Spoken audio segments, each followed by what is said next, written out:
Welcome to the GMAP Broadcast Network, six-time in a row stellar nominated GMAP broadcast. We're just grateful for what God is doing through this platform, grateful for the viewers and listeners that we have around the world. For those of you that are chimed in on the GMAP Broadcast Network site, you know that we have currently on our television screen my friend and my brother, Dr. David Lee Asbery. He's here with us on today. David, how you doing, man? Hey, what is going on? Ladies and gentlemen, welcome to the GMAP Network. We are here today to give thanks. I'm just trying to be you, man. I'm trying to be you. You know what? I'm convinced. You know, I was going to let you go, man. I was going to let you go. Oh, man. Hey, the mind ain't as quick as yours, man. The mind ain't as quick as yours. Ooh, I was going to let you go. We tried. And you know what? I was going to put a little tag up in a few minutes that had, Pastor Kevin on GMAP. I was... Man, Pastor Dr. David Asbery on the GMAP Network, y'all. We are live here today. I want to thank you all so much for tuning in. Yeah. Oh, man. I am excited. I hope you are. I'm going to give you some sound effects around that, man. Man, God bless you, David, man. We appreciate you being here on today, man. And, of course, for those that don't know, now you know that Dr. David Lee Asbery is one of our featured authors on the GMAP platform. You simply should stop by our platform, click on the tab that simply says bookstore, and when you click on that tab, you are going to see a copy of the book that I'm currently showing you in our television screen. My wife, my kids, my God. Oh, man, yeah. So, man, with that being said, I'm gonna dive in and give you the right opportunity, Dave. Why don't you come on, man? Introduce yourself, man. Tell us who you are. Tell us where you're from. Well, name is Dr. David Lee Asbery. I reside in Connecticut now, but I grew up, born and raised in New York City. And I went through, let me just tell you a little bit of how we came to getting into the writing, and we came to, we have this organization, Fixing Fathers, where we help dads. So I went through a horrendous divorce, man. I went through a horrendous divorce where I was down at family court, not knowing what to do, man. And I came up with this idea, just looking at these men all lost and, question marks on their head, not knowing what to say, what to do. I came with this idea, and I asked God, I said, God, if you get me through this, man, you get me through this, I promise that I'm going to create an organization that will help men. That is just specifically for men that are dealing with the issues that I'm dealing with. And man, when I got through it, man, you can't make promises to God and not keep them. You know what I'm saying? Can't make them not keep them. That's right. I made a promise, and I created this organization, Fixing Fathers Incorporated. It's a nonprofit 501c3. I also went back to school, got my doctorate, and I did my dissertation on how African-American fathers maintain their role as fathers while dealing with the various stereotypes and ambiguities associated with fatherhood. And I did a qualitative study where I interviewed 13 dads, and just to find out what they're dealing with. And we all know what they're dealing with. It's a sense of powerlessness with respect to the child support system, with a sense of powerless respect to dealing with the mom and not knowing how to deal with the mom. So, I put this organization together in 2017, man, and with the various partnerships, it has flourished. You know what I'm saying? So with all of that said, of course, I write. I've written a book with actor, comedian Damon Wayans called Bootleg. And then after that, I wrote this book. And I'm so happy about this book. It is not to try to sell and all of that, because I hate all of that. That piece I just hate. And, you got to make money, but, I hate that piece of it. So I leave it to others. But the book is just a fun book where you will laugh and you will cry and you will laugh again. And I love it. I mean, till this day, I love it. I just think that is one of my best pieces, man. And I hope some of your viewers will pick it up. It's on Amazon. It's cheap. We ain't talking a lot of money now. It's been out a while. but every Christmas it just sort of resurfaces because I guess everybody's reminiscing. And you stop me, please, if I'm going on too much. But these, everyone reminisces about family, and that's what this book is about: a beautiful African American family with beautiful kids and turmoil and problems. My life, you know what I mean? My life. Amen. Amen. So that's Dr. Asbery in a nutshell, man. Hey, nothing wrong with that. And of course, I'm just going to keep it real with you. And of course, I appreciate you allowing us to be a part of that journey. And when you kept mentioning dads, it's not disappointing in any way, shape, form, or fashion when I hear people talking about the lives of women. It's not disappointing in any way, shape, form, or fashion when I hear people talking about children. We have a mindset where we focus on women and children. Yeah. I don't hear very many people focusing on the dad. And the way you broke that thing down a few moments ago, it's important because we will talk about the dad being absent in the home, but we won't talk about the woman putting them out. Exactly. Oh my God! You don't hear that. See. And let me just jump in. One thing that I find that when I'm meeting with these dads, right? You notice that you don't hear anyone telling these dads how great they are. Yes, they have made mistakes. Yes. So I want to say that to the critics out there. Yes, they have made mistakes, but then turn that in on yourself. Have you made any mistakes? That's all I'm saying. You know what, man? With kids, wow.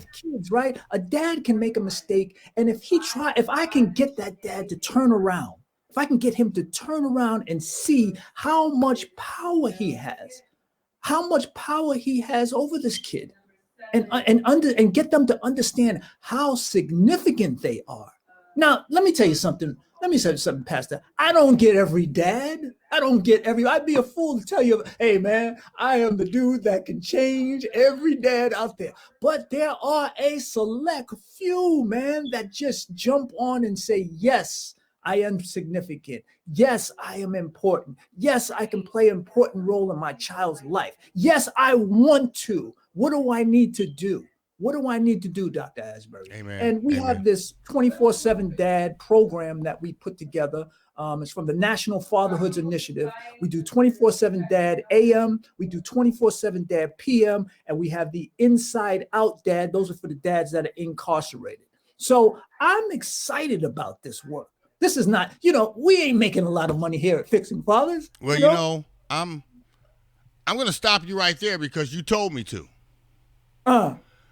And the reason I'm going to stop you is because I can go on and on and on and on. I can add a few more ons onto the last on about fathers. Yes. I'm a father of 11 children. Whoa. I'm a father of a pair of twins.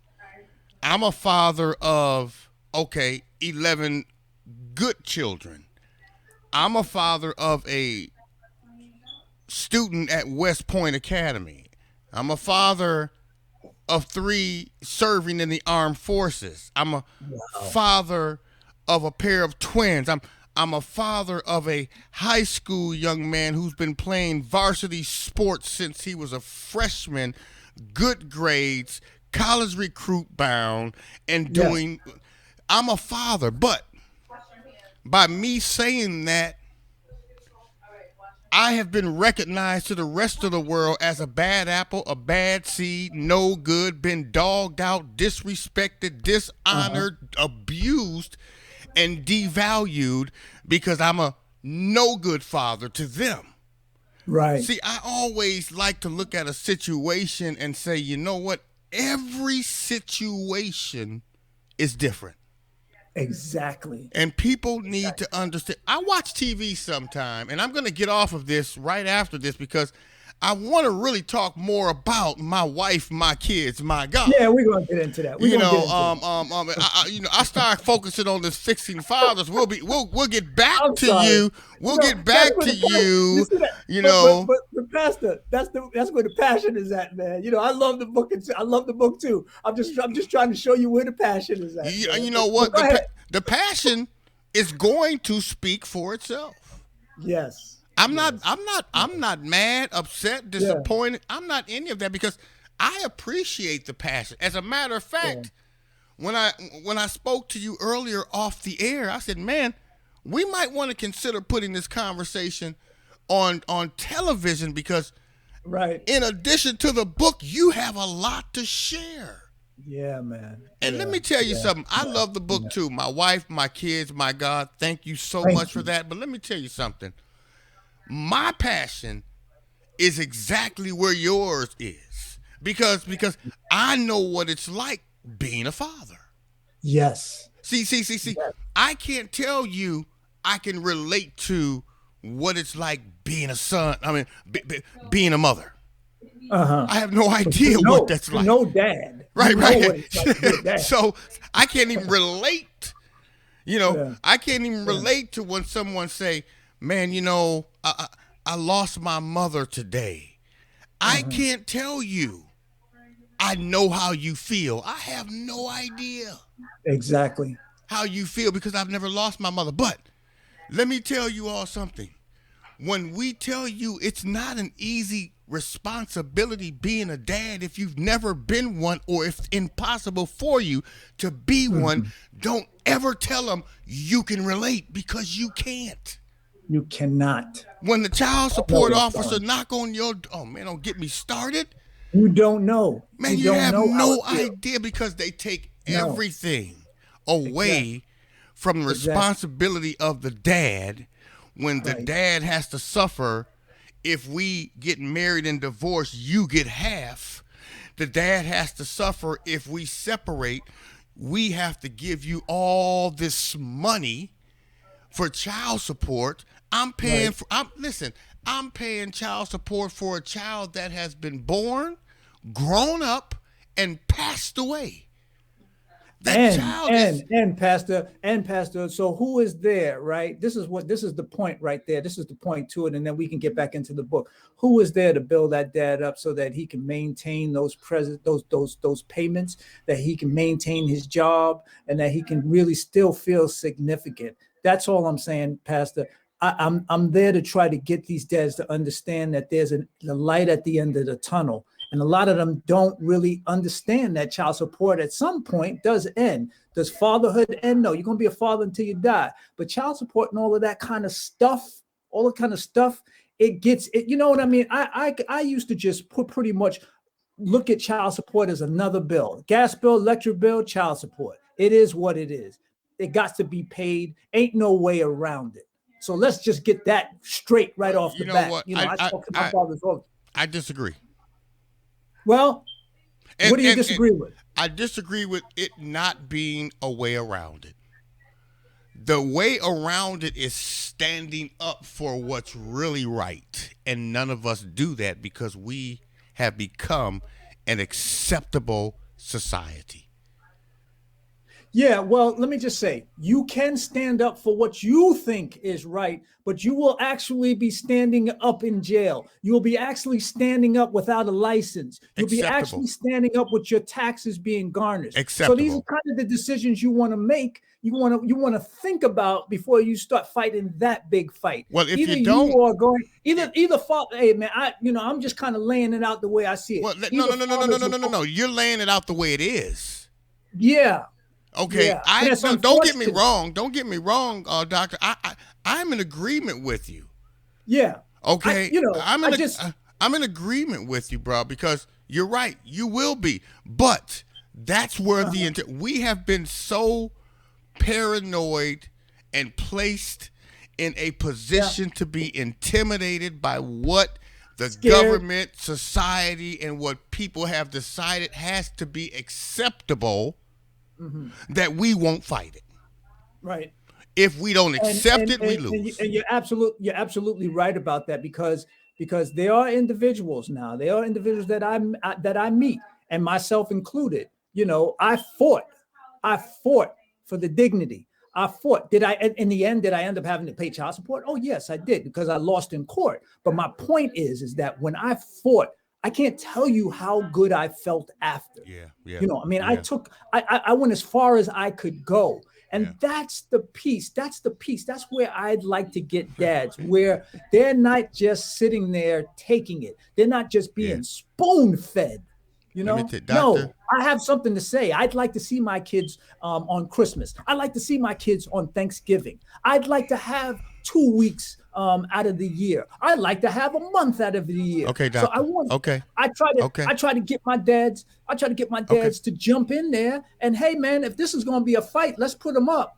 Okay. You know, but figuratively, of course. I keep hearing you say, I fought for this.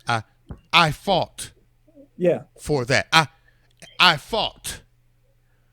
You know, and the thing that will change the concept or scenario is when you can eliminate the word I and replace it with we. Yeah. See, saying I fought is not enough, because you can stand up and fight, and you have. I'm sure you have. Mm-hmm. I have. But why didn't Dr. David Lee Asbery and Pastor Kevin come together and form a we? Because, see, we have been, oh my God, it has become acceptable for a man to be with another man, a woman to be with another woman. It has become acceptable for a homosexual to lead the choir. It has become acceptable for too much. Mm-hmm. And it has also become acceptable that a woman could marry you. She's broke when she met you. You were the income source. You had everything going, but when you got married and divorced, she got half of it. Right. We have to, no, we don't have to accept it. We choose to accept it. Moving on. All right, yours truly, we didn't mean to go there, but it's a conversation, and when we have conversations, I'll be back. My friend and my brother, Dr. David Lee. You know what, man? I'll be back, man. You know, I love this man, stuff, man. You know, that's a whole conversation. That's a conversation. Man, let us invite some dads that's willing to step up and speak out. And you see how we gotta have that show. We gotta have that show, man, because it'd be really great, because a lot of dads have a lot to say about this topic. And it's amazing. They do. They should, but they have accepted it, so they just keep quiet and keep moving. Right. No, exactly. if you're gonna get half, I hate to tell you, but I'm no longer gonna be a part of replenishing the earth. I hate to tell you that if I don't have a child already, I'm sorry, world, but there won't be one coming. See, the thing about it is we have accepted everything that has gone on. I mean, I'm telling you, it amazes me. I had everything taken care of, relinquished, no problems, issues. I had my driver's license in place. All of a sudden, out of the blue, they send me a letter and say, guess what? We're going to have to suspend your license because you owe child support from 1998 on a child that would be 37 years old and passed away and gone, but you had arrearages that, how do I know? I have to either fight it or accept it. And 9 times out of 10, the man will accept it. Yeah. Moving on. Yeah. My wife, my kids. My God. My God. My God. You know, and let me tell you something. When I say my God, it's this kind of my God. Yeah. It's also my God, but it's like, oh my God. Yeah. You know, tell us about the publication, if you don't mind. Share it with us. Oh man. Well, let me tell you something, guys. A lot of it came from my dad. And the type of guy he was, working hard, you guys know that guy that wakes up every day and goes to work and wants to do everything for his family. But at the same time, he might not know everything about being the best dad that he can possibly be. And a lot of times, some of us dads, we're winging things, which we're learning as we go on. And that's the type of dad that this guy is. He understands that he loves his kids and all of that, but he puts a lot of the duties of parenting on mom. And I think that a lot of individuals out there can relate to that. Dad does this and dad does this. There's different roles that we all play, but this particular dad was a couch potato, putting a lot of the duties on mom. And we can get into the discussion about how the moms handle that. This mom, she just took that role and she just dealt with it until she gets sick. Now, I don't want to spoil it for anybody that might buy the book, but it was an exciting book to write. These characters, I remember when I finished writing the book, I just felt like, I don't know, you have gold, you've done a great job. And that's not me just patting myself on the back, but you've done a great job when you miss the characters. You know what I mean? When it was over, I was just like, God, man, I miss Clara, man. I miss Cap, man. I miss, you just miss all of these characters, man. You just wish that you can, bring them back. So I hope that a couple of your folks get out there and pick the book up and give me some feedback on, I've really gotten some really good feedback on it. And hopefully they'll give me some feedback on what they liked and who they liked and why they liked it. And like I said, I think you're going to laugh. You're going to crack up. I think you're going to really crack up in some of the stuff that this family has gone through and is going through and how it ends and all of that.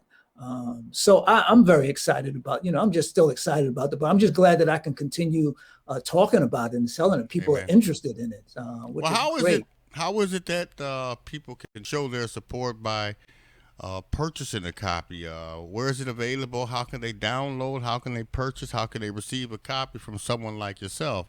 What's the process? Just, go on Amazon and Google my name, David Asbery. You'll see it. I'll put the book in, My Wife, My Kids, My God. Like I said, it's not too expensive. It ain't going to hurt you guys, especially my dads out there. That price is not too high. You guys can buy it, while you're sitting in court. You got something to read and take your mind off all that nonsense that's going on. And it's funny because my biggest supporters have been women. My biggest supporters have been actually African-American women. They have supported me and written to me and used the book in a book club. And I got a whole video just which I'm going to send to you. I got a whole video where I'm just thanking these moms for just the support alone and just for the inspiration and the just jumping in there and saying, hey, listen, I love Clara. I am Clara. You know what I mean? So, you can go on Amazon and pick it up. That's the short story of it. You can go on Amazon, pick it up and, write me and email me and let me know what you think. And of course, I know there's going to be some people out there who may want to, in fact, connect with you on a more personal and or intimate status. What would be the process? Well, what do you mean by intimate? Well, I'm a married man. I know intimate. Intimate. What are you talking about? Right. My wife is in the next room. That's man. good. You know what? That's why I say it so loudly because I kid you not. When I say intimate, I mean get more intimate details about who you are and how they can connect with you, man. But they're gonna want to know, man. So how can that process take place? Of course, you guys. I think you have it right up there. Fixing Fathers. Just email me fixingfathers@gmail.com. You guys can definitely email me. I will definitely get back to you, especially if we're talking about the book and we want to talk about it. So just fixingfathers@gmail.com. We got the website, fixingfathers.org. You guys can go on that, sign up, get my newsletter. I talk about the book. I talk about other things that we are doing in the community. This is not just about fatherhood. We got this cool, let me tell you about this really quick. we got this really cool thing that we're doing. We're collecting donations, but I was able to raise like about $500, right? A little $500, and we're buying Women of NASA Lego sets for like 15 kids. So they get it free. They get it free through my donations. My goal is to be able to raise like about $5,000 and be able to just start sending various Legos, different Lego sets to kids for free, keeping that mind going, keeping them busy. You know what I'm saying? During this crisis here that we're going through. So that's like some of the stuff that we're doing at Fixing Fathers. The nonprofit Fixing Fathers. So like I said, you can reach out, fixingfathers@gmail.com, and I would be so happy to talk to you. So happy. Amen. Well, we appreciate you on that. We appreciate you sharing that information. I do know that follow-up conversation is on the way because, man, I tell you, the conversation could get real. I don't even want to use the term heated. I just want. I really don't. I really don't. I want to use the term intense. Yes. Because people need to understand how intense that could literally be. Yeah. And let me jump in on that because when we are talking to our fathers, we have Zoom meetings and all of that. That's one of the things we say. We say, yo, what happens in this room stays in this room. Why? Because of what you just said. Because the conversations can get intense, man, tight, brothers angry. You know what I'm saying? But you think about it. If you're not talking about this stuff, all of that anger, all of that pain is right here, just resting on your neck, resting on your back, resting in your head. So you need a place to release that stuff. You see how intense it just got, right? Yeah. And you imagine walking around and you're not able to talk to anyone about that. That's what our organization is about. So we can talk this stuff out. We can talk this stuff out and try to find some resolutions, try to solve some problems. So that's what it's all about, I think. And you're absolutely right. I mean, it's amazing, but it is what it is. And of course, again, ladies and gentlemen, if you don't know, we thank God for the presence. We thank God for the opportunity to be a part of the journey that God has you on. We want to make sure that we focus on inviting you back because we have, I mean, this could be a week after week concept, but I do know you have other things going on as far as how you share this information with individuals. So, something that, ultimately we'll get together and talk more in detail about. But I know time is of the essence. And before I just want you to share, before we let you go, I want you to just share your contact information with our viewers and listeners one more time before we let you go. Oh yeah, thank you, and thank you so much for having me on, man. It was just a pleasure talking to you last week, and I just want to throw this out there. You called me up, man. It was about 11 o'clock, man, and I'm saying, who is this? And you called me up, man, and you just made me so happy, man. I just want to let you know that my wife was like, "Why are you smiling?" And I don't mind saying it. You just made me so happy, man. Praise God. I just want to let you know that, man. Thank you so much for having me on the show. For those of you who want to reach me, like I said, fixingfathers@gmail.com. You guys can go to the website, fixingfathers.org. You guys can see me on Facebook. Just pop in Fixing Fathers and you'll see Dr. Asbery, and I will definitely get back to you. And we got a newsletter out there, like I said, so please sign up for that. And that's that. That's pretty much it. It's just that simple. Amen. I'm around. Amen. Well, of course, and at the same time, we don't want them to forget about little old GMAP Broadcast Network down here in the lower left-hand corner of everything. Yes. You can always stop by GMAP1.com, GMAP Broadcast Network. Click on the bookstore, and in the bookstore, you'll see a copy of the current cover that we have on the platform. And of course, we want you to be able to purchase this publication. We want you to add it to your archive. We want you to have it available, ready, willing, and able. Please, by all means, show your love, care, concern, and support by purchasing. And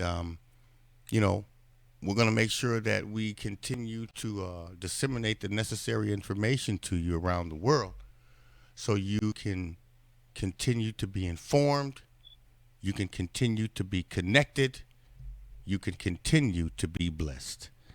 Dr. David Asbery, man, we appreciate you being here on today. Look forward, man. Look forward to having you back. In the meantime, man, we want you to continue to be blessed, and you continue to be a blessing to people around the world, okay? Thank you so much, man. Thank you so much. God bless you, sir. We'll talk to you soon. Once again, ladies and gentlemen, my friend and my brother, Dr. David Asbery, here on the GMAP Broadcast Network, author, my wife, my kids, my God. And, of course, we won't, because we can't, let you ultimately forget about fixing fathers. I just tell you, we won't, because we can't. So in the meantime, I want you guys to do one thing for me. Be blessed and be a blessing. Peace. God bless you. Take care. Take it easy. If it's good to you, take it twice. Remember this: if you don't remember anything else in life, keep God first in your life. You cannot and or will not ever go wrong. God loves you, and so do I. Believe in your heart, confess with your mouth that he died on the cross for our sins, rose again on that third day, descended up into the heavens, and now he is hanging out on the right hand of God, preparing a place for who? For you and for me. God bless you. Have a wonderful day. We'll see ya next time. Take care.